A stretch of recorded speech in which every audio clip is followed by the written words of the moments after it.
Welcome back, everybody. This Week in America, Coast to Coast. Thank you for joining us today. A swift and deadly maelstrom is the true story of a horrible tragedy born out of ignorance and complacency. It's also the story of life-saving heroics and the efforts of two young men suddenly trapped in the ensuing floodwaters to rescue three very young children, those who would tragically lose their mother in the disaster. It's also the fascinating account of how this family would pull itself back together, how the children's father and one of that evening's heroes would subsequently and slowly fall apart emotionally and physically over his lifetime. Thomas Moody Jr. is one of the young children who experienced the Great Norwich Flood firsthand, tragically losing his mother that horrific evening of March 6, 1963. In his book, he provides for the first time the revealing history of this catastrophic event.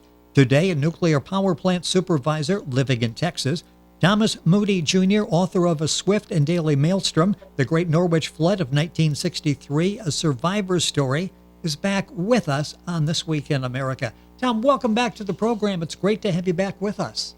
And it's great to be back, Rick. Thank you so much for the opportunity again. It is our pleasure to talk about this and the remarkable story of that night and what all went into that and life after that. Let's go back briefly. And by the way, if you go to our website, thisweekinamerica.us, you go to videos, you'll see the original video that we did with Tom and talking about the story.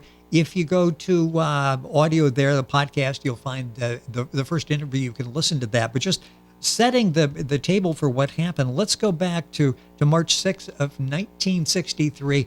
An event occurred that really, as we'll find out in the program, really didn't have to happen. But talk about what happened that night. Yeah, you're exactly right. It unfortunately did not have to happen. It was a 100-year-old dam, Rick, in Mohegan Park in Norwich. The park is at the absolute high point in the city. And again, it was a dam built originally in the 1800s to foster water for the downtown area businessmen. It had never been built to any specification or with any real periodicity of maintenance or anything like that. So now you fast forward to modern times being 1963, and the dam had been notoriously leaking. It was an earthen dam, so trees and shrubbery had built on it. So this winter of 1962-63 was very, very bad. A lot of precipitation, a lot of freezing. This particular day, March 6th, it had rained also an inch and a half, over an inch and a half. Park workers noticed a small leak late in the afternoon, about 4 o'clock in the afternoon. They called out their supervision, and it had leaked before. So they didn't give it any true priority. They monitored it, and as it turned out, later that night, it actually burst and flooded the downtown area. My family lived on a street called Lake Street. And as it turned out, as part of the mitigation downstream, once the dam burst, a teenager pounded on our window and said that the dam burst and to vacate. So my father, my mother, and my two brothers and I were on our way to my grandmother's house on the west side of town. Our neighbor, Tony Orsini, who lived upstairs, went with us. And as I had stated before, it was just pure timing. We made our way down Lake Street. The dynamic of the road was it was a downhill road, and we turned and made a left-hand turn in Lake Street Playground. The floodwaters at that moment just happened to hit us and knocked our car off the right side, which was another downhill component of the land. We ended up against a roof of a garage. My mother was getting us out of the car. My father and Tony were on this roof, and as she was handing out my youngest brother, The car shifted. She went under. My father had her hand, and as the car shifted, her hand let go. She went under, and she ultimately drowned. And my father was going to go in after her, and Tony grabbed him, and fortunately grabbed him, because he would have also undoubtedly drowned also. Yes. We had to get off that roof very quickly because it was collapsing, and we made our way to a tree which was adjacent to that roof, and the tree, which is still there, actually saved us. We were up in the tree for over an hour, and after the water subsided, we got it down out of the tree. We went to the hospital, obviously, for exposure, and that's how it happened. And it was unfortunate because it didn't have to happen had that dam been looked after and inspected the way it should have. The full story is in Tom's book, A Swift and Deadly Maelstrom, the Great Norwich Flood of 1963, a survivor's story. Thomas Moody Jr., the author, is our guest on the program. We went into this in great detail in the first episode, and I'd encourage people to go back and podcast and on YouTube and listen and watch that. And furthermore, read about it in the book, because it is a story of ignorance and complacency. It's also a story of heroics. Tom just touched on that with Tony. It's also a story, as I mentioned, of a family pulling together. Let's talk about the role of your grandmother. That's your mother's mother. That was the venue that you were headed for that night, the tragic night that the dam burst. But talk about your grandmother, because she stepped up and responsible for pulling the family together. Uh, Rick, I can't tell you what an amazing lady she was. She passed away in 1999 at 97 years old, and oh my God, she was 61 years old at the time. My mother was her youngest daughter of seven, and previously, it was March 6th that this happened. March 2nd was my fourth birthday, and it was a weird premonition that my mother had, because at that birthday party, she looked at my grandmother right in the eye and said, "If anything ever happens to my children, I want you to take care of them." And of course, my grandmother remembered that, and afterward, her children, my uncles, were very serious about splitting us up, my brothers and I, and taking each one of us. Well, my grandmother was adamant about taking us and keeping us and raising us, which she did. And we moved to low-income housing on the west side of town. There was a project development there, and she raised us. She got help from that project development for low-income rent, and kept us together and raised us with a real strong moral underpinning, high values. Of course, my father couldn't live there because of the income strategy, but he was always there, and of course he added to that. He raised us with a strong right and wrong, but my grandmother just and again, we're talking. I was the oldest at 4 years old, and my middle brother was two, and my youngest brother Sean was only five or 6 months old. And so, to think of it, a 61-year-old woman who had already raised, Yes. 7 children of her own, and they were adult by then, and raising, three ornery little boys. You know what I'm saying? And Yes. just and as we turned out, I'm proud to say my two brothers are great guys too. And everybody commented once we grew up, how well she did, and she was just an amazing lady, and to this day, people just comment on what a great job she did, and she didn't have to do that, but she did, and she took that on just for my mother. And so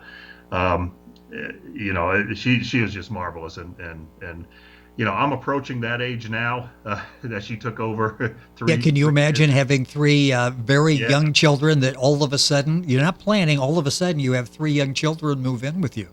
yeah, and it's I'll tell you,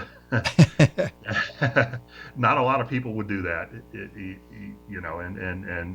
A new so appreciation of what she went through. And on the video that will be up on YouTube, we see you at a memorial stone for your mother.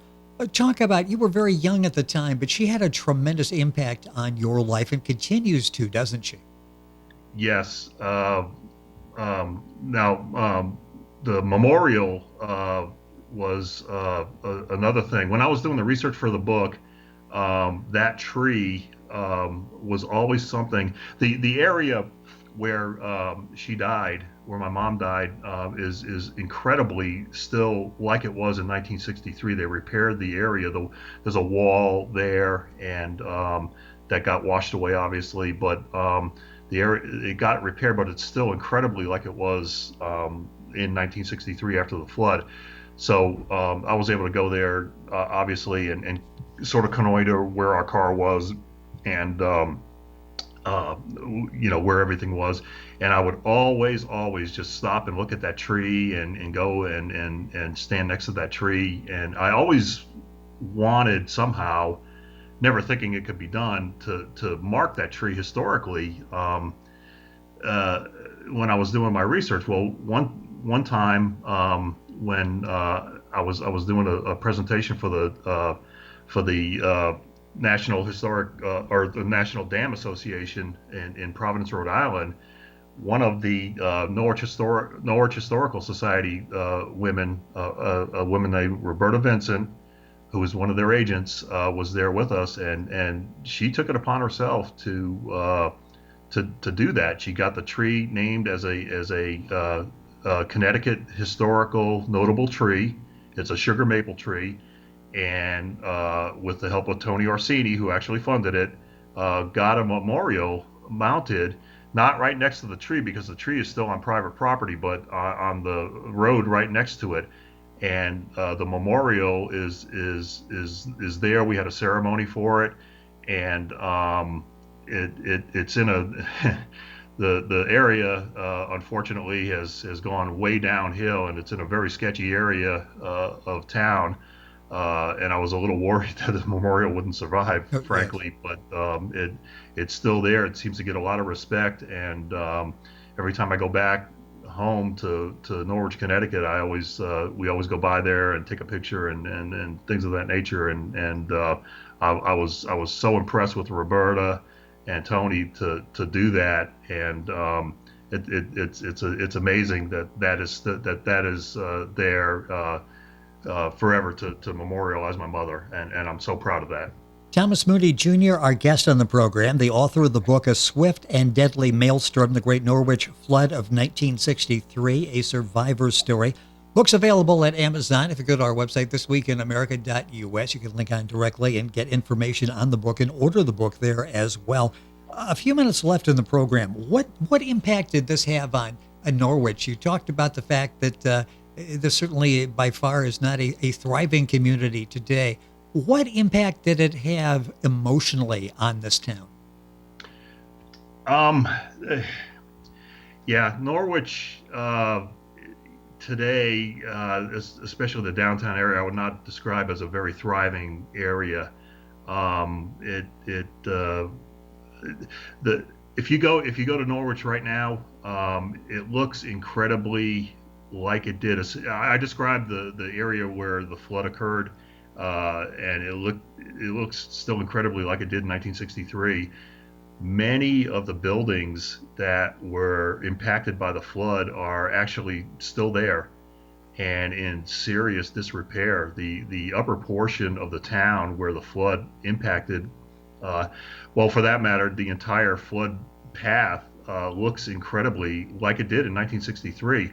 The upper portion of the town where the flood hit, from where it hit my family on down, the buildings are actually still there. there's a factory, a huge factory where the J.B. Martin company that made textiles and velvet and everything, huge factory, still there, decaying away. Upstream of that, there was the Connecticut Beverage Company, the Lord Manufacturing Company. These buildings are still there in serious disrepair and just abandoned, and it's just incredible to see. And the Norwich Bulletin newspaper went back into business. It was there. That was an incredible story that night. But that building is there. They've since left, and all of these buildings, and it's just for me it's disappointing and to see, Yes. because the town, and I'm not suggesting that the flood caused the town obviously to be like that. It was economic forces, Rick, that did that.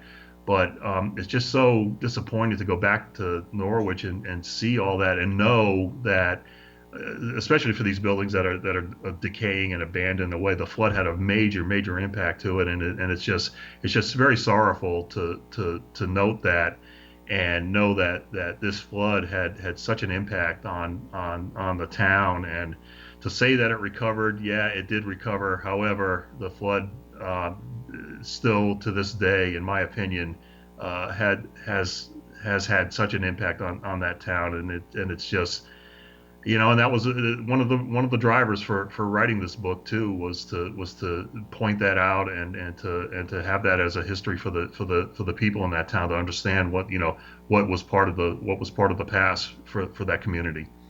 Tom Moody with us on the program. I got a couple minutes left. What do you hope we get out of reading the book, A Swift and Deadly Maelstrom, the Great Norwich Flood of 1963, a survivor's story? Those people those of us who do not live in that area, there are so many different stories within a story in your book. What do you hope we take away from the book? That's a really great question, and my focus obviously was to get the true story out for the town, so that they would have the actual true details, because so many people had gotten it wrong. And two, I was really wanting the true story so that my children would know what happened to their grandparents on my mother's, on my side. We live in Texas, and they're very familiar with my wife's side of the family. So I wanted my children to understand what happened to their grandparents on my side. For those that read it that aren't familiar with what's going on, what happened to the town, or are familiar with the town, they to realize that tragedies happen, and recovery is possible, and also to understand that the recompense for it is sometimes, and a lot of times, unfair. The recompense that my father got and the other victims of the town was absolutely not fair, and it was because, had they paid out the recompense that was due for those folks, it would have broken the town financially. That town would have gone under financially, and they tried to make those folks understand that. And I'll tell you that it hurt, and it hurt my father, and he was bitter until the day he died. He realized that the loss of his wife and the tragedy that he went through was not paid back at all in any way, shape, or form. And I remember him telling me, when they built the new dam, and the ceremony to celebrate the building of the new dam, he wouldn't go anywhere near it. And that to me was very telling,